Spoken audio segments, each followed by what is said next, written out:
말씀은 사도행전 2장 22절에서 36절까지 말씀입니다. 어제 말씀에 이어 베드로가 계속해서 말씀을 선포하고 있는 내용입니다. 오늘 내용은 너희가 아는 것처럼 예수 그리스도께서 큰 권능과 기사와 표적을 너희 가운데 행해서 예수님의 메시아 되심을 너에게 보여주지 않았느냐? 그게 오늘 본문 22절입니다.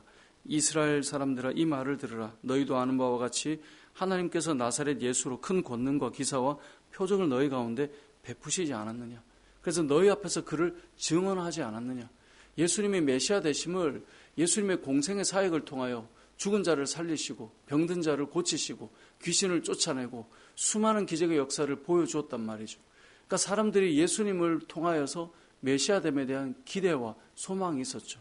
그게 나중에는 왜곡되어서 예수님을 정치적 메시아로 기대했고 정치적인 이 현세적인 자신의 소망을 이루어질 사람이라고만 기대했기 때문에 그것이 아님을 깨닫고 예수님에 대해서 어떤 마음을 가집니까? 상당히 불쾌한 마음을 가지고 예수님의 십자가에 못 박게 되죠. 그래서 오늘 본문 22절에 너희에게 이러한 기적과 능력을 통해 예수님 메시아심을 보여주었음에도 불구하고 23절에 보면 너희는 예수님을 십자가에 못 박아 죽였다라고 말씀하고 있죠. 그런데 24절에 보면 하지만 하나님께서는 예수 그리스도를 다시 살리셨다는 거죠. 사망에 매여 계실 분이 아니라는 거예요. 예수 그리스도가 곧 생명의 주가 되심을 우리에게 보여주셨다. 이게 22, 23, 24절의 내용입니다. 이 베드로가 이 말씀을 통해 우리에게 알려주려고 하는 것이 무엇이겠습니까?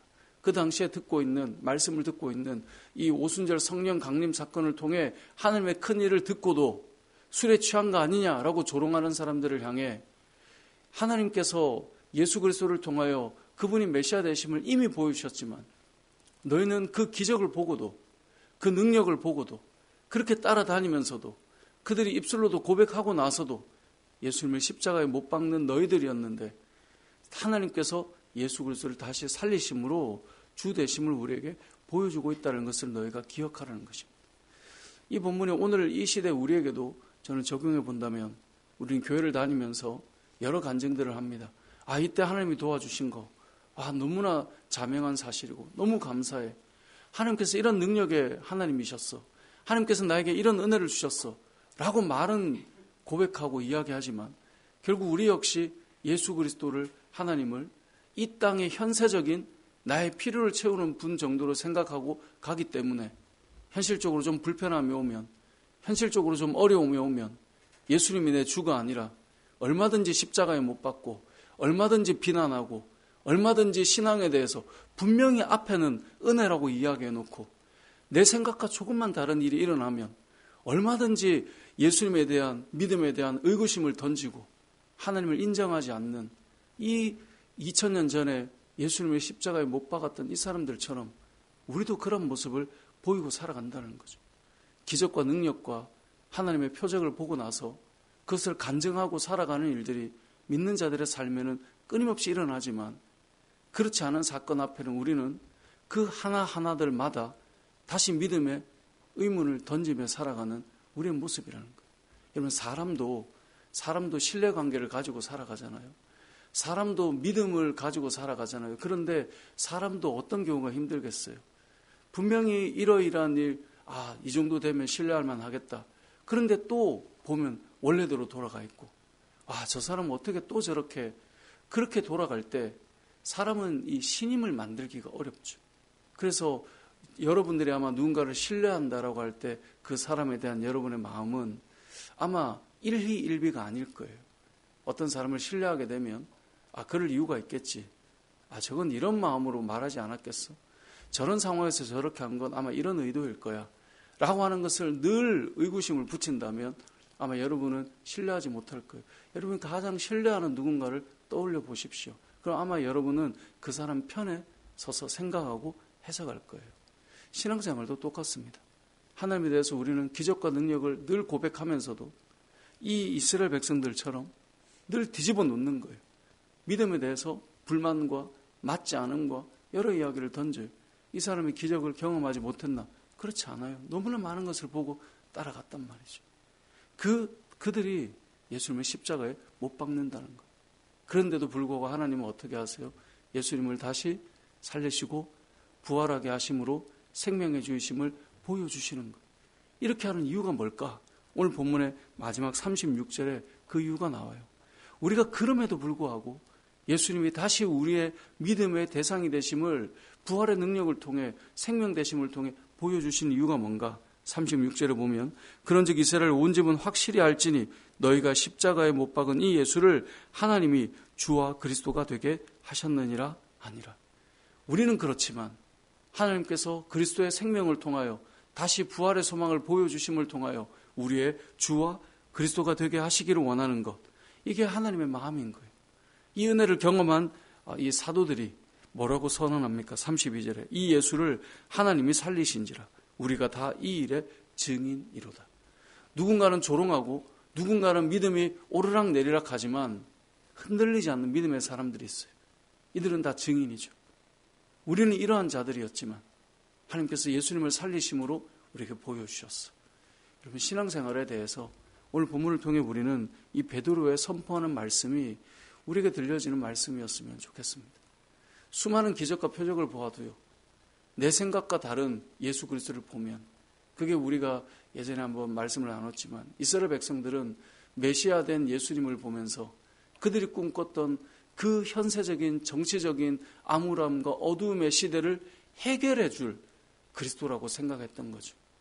근데 그게 아니었기 때문에 그들은 정치적으로 투쟁하고 싸워줄 바라바를 요구했던 거예요. 예수님보다 그가 나았던 거예요. 교회를 다니지만 신앙생활을 하지만 하나님 나라에 대한 소망이 없는 예수 그리스도는 결국은 현세적인 나의 소망을, 나의 만족을 조금이라도 내 생각과 다르게 흔들어 놓는다면 그는 신앙의 자리에서 예수님을 얼마든지 부인할 거예요. 왜냐하면 당장 나에게 배고플 때 채워주셔야 되고 힘들 때 가난할 때 부유하게 만들어 주셔야 되고 뭔가 내가 소망할 때 더 좋은 것으로 안 채워주시면 따라갈 수가 없는 거예요. 그러니까 사도 바울을 이해할 수가 없는 거예요. 어떻게 예수 믿고 그 고난의 자리로 들어가냐는 거예요. 사도들을 이해할 수가 없는 거예요. 어떻게 예수 믿고 잘 돼서 내 배를 불려야 되는데 그렇게 살아갈 수 있느냐는 거죠. 하나님 나라가 없으면 예수님을 믿는 믿음은 결국은 종국에 가보면 이거 믿을 거 못 되네 라는 생각으로 흘러갈 수밖에 없어요. 그래서 부활의 주를 통해서 우리는 하나님 나라를 생명을 보게 되는 것, 이것이 진정한 믿음의 길이요 우리가 가는 예수가 그리스도고 주가 되심을 고백하는 자들의 삶이 되는 것이죠. 오늘 본문의 내용에서 또 한 가지 우리가 볼 수 있는 것은 이 베드로는 어제는 요엘 선지자의 메시지를 통해서 성령 강림에 대한 이 성령의 역사하심, 내 영을 너에게 부어주겠다는 말씀이 성취되었다는 것을 보여준다면 오늘 베드로는 다윗의 시편을 통해서 다윗의 고백을 통하여서 예수 그리스도의 부활의 주요 생명 되심을 선포하고 있습니다.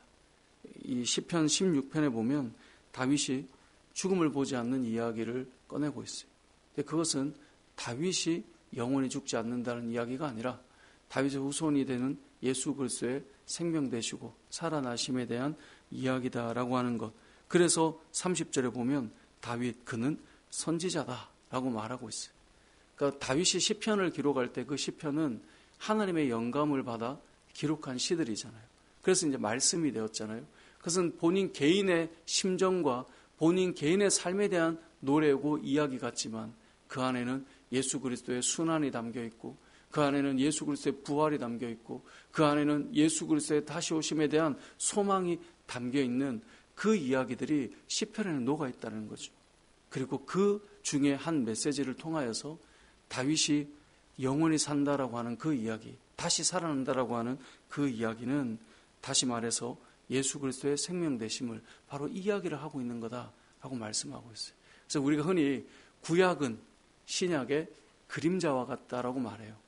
구약을 읽을 때 이런 것인가라고 하는 것이 신약을 통해 선명하게 나타나는 거죠. 이건 신약 성경 이후의 시대를 살아가는 우리들에게는 신약의 말씀이 이런 것인가라고 할 때 우리의 삶 속에 선명하게 드러나는 거죠. 이 말씀이 이런 의미였구나. 우리의 삶 속에 우리가 나타나시는 하나님의 역사를 통해 깨달아가는 것이죠. 오늘 본문을 통해 우리가 알 수 있는 두 번째 메시지는 구약을 통해 신약을 보듯이 우리는 성경을 통해 우리의 삶 속에 역사하시는 하나님을 계속 보게 되는 것이죠. 그래서 우리가 성경을 왜 꾸준히 묵상하고 연구해야 되냐면요, 우리의 삶 속에 이 성경이 삶의 실제구나를 자꾸 깨닫는 거예요. 그러니까 이게 머리로 공부하는 것 같지만 볼수록 이게 우리의 삶의 실체가 되고 역사가 되고 하나님이 실제하시며 존재하시며 지금도 이 시대 속에 여전히 동일하게 우리에게 일하고 계시는구나, 말씀을 통해 깨닫는 거죠. 신약의 사도들이 구약을 보면서 예수 그리스도의 그 성취를 얼마나 감격스럽게 느꼈겠어요. 와, 이 말씀이 정말 하나하나가 이렇게 성취되는 이야기였구나. 그래서 그 선명함들이 얼마나 감격스러웠겠어요. 그러면 신앙생활을 하면서 하나님의 말씀이 우리 안에 이루어질 때 얼마나 감격스럽겠어요. 우리가 주님을 위해 살아가고 기도할 때마다, 저도 어제 한 성도님이랑 저녁에 전화가 와서 어떤 이야기들을 좀 해주셔서 통화하면서 너무 감격스러운, 할렐루야, 할렐루야. 하나님께서 이렇게 일해 주시는, 하나님께서 은혜를 주시는. 여러분, 우리는 말씀 앞에 살아갈 때마다 하나님께서 어떻게 이렇게 일해 가시는가. 왜 성경에 보면 하나님 일하심을 신묘막측하다는 표현을 쓰잖아요. 얼마나 이렇게 놀라운가. 여러분, 그런 일들을 우리는 경험하고 살아가죠. 그게 결국은 말씀 안에 살아가다 보면 이게 이렇게 내 삶에 역사하는구나.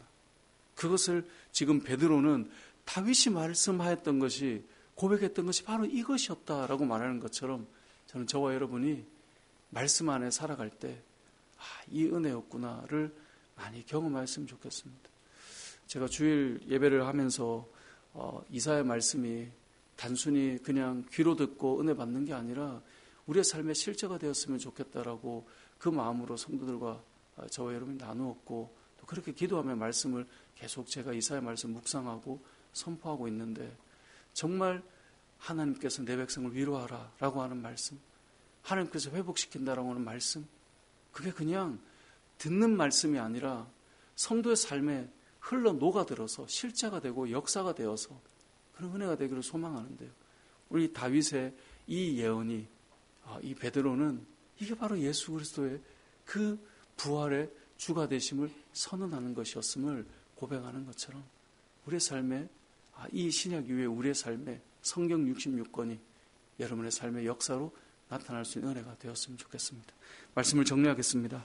오늘 본문 말씀을 통해 우리는 두 가지를 기억하면 좋겠어요. 구약을 통해 신약을 통해 우리의 이 신구약을 통해 우리의 삶의 역사를, 하나님의 그 역사하심을 더 깊이 깨닫는 우리 삶이 되었으면 좋겠고요. 더 나아가서 오늘 이 우리에게 예수님이 주 되심을 보여주시기 위해 우리는 기적과 표적의 간증을 하면서도 내 생각과 좀 다른 일이 일어나면 그 순간마다 예수님을 십자가에 못 박고 끌어내리는 이들처럼 우리는 살아가지만, 다시 부활의 주를 보여주시고 능력의 주를 보여주심을 통하여 이 36절 말씀, 예수를 하나님이 주와 그리스도가 되게 하셨다라고 하는 이 고백이 저와 여러분의 고백이 돼서 우리의 인생에 이제는 예수님을 또 십자가에 못 박는 자가 아니라 이제는 증인이 되고 예수님이 우리 주와 그리스도가 되는 그런 믿음의 삶으로 견고하게 살아가는 저와 여러분의 삶이 되시길 주님의 이름으로 축복합니다. 아멘.